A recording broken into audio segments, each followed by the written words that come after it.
Hello all, in this video we're going to understand very important topic, that is actions. If you see, by default in UFT, if you store anything, it gets stored under by default name called action 1. You can consider actions like a folder under which all the steps will get recorded. Let's say I'm recording one of the applications which have many functionalities attached to it. Let's take example of my sample flight application. This is login module. Let's say I log in. I write John, password as HP. I clicked on OK. So this login is one of the functionality. Now I have landed to another functionality, that is book flight. If I'll book flight here, I'll set find flights.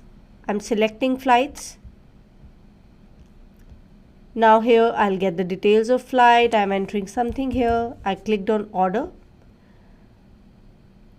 I clicked on new search. Now look at this. I have another functionality also. If I click on search orders, I can put order number and search. Now what happened when you normally record it, everything will get recorded under action 1. So as I've told you, consider it like a folder under which all the options will be recorded. Let's say something happened, some problem occurred in login module. I have to debug. Now everything is stored under one folder only, under action 1 name only. It's going to be very difficult for me to debug it. So actions are considered as a logical unit under which you can organize your steps. If we have 3 functionalities, we can create 3 actions. If we have 4 functionalities, we can create 4 actions.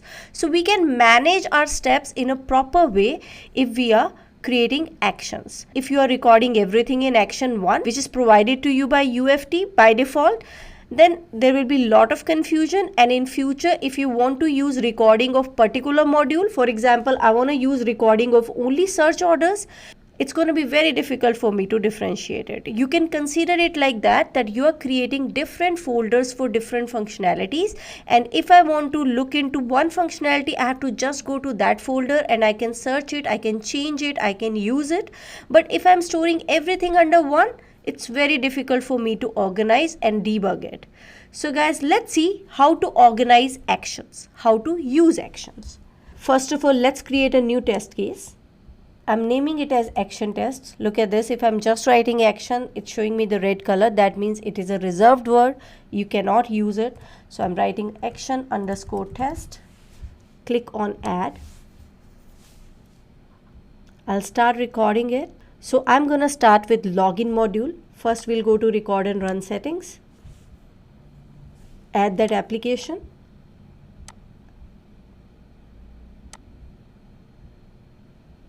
Click on OK. So application has been added. I can click on OK over here. So whenever you will click on record, it will invoke my sample applications login module. Here I will enter the username. So username is John. Password as HP. Click on OK.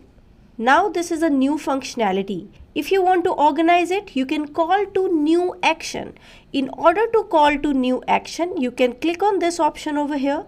Call to new action. That means now you're calling to new action. You're creating a new folder for new functionality. So I'm clicking on that. You can name it. Let's say I'm naming it as flight reservation. Now the by default selected options are reusable actions. Guys, there are 2 types of actions. One is non-reusable and second is reusable. What is the difference?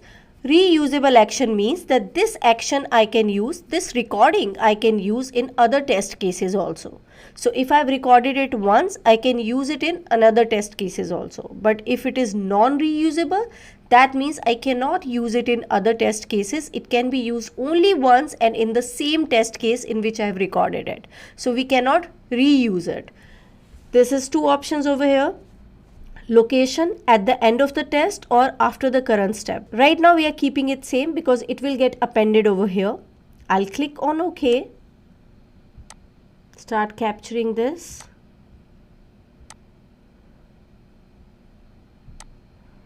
Enter the values.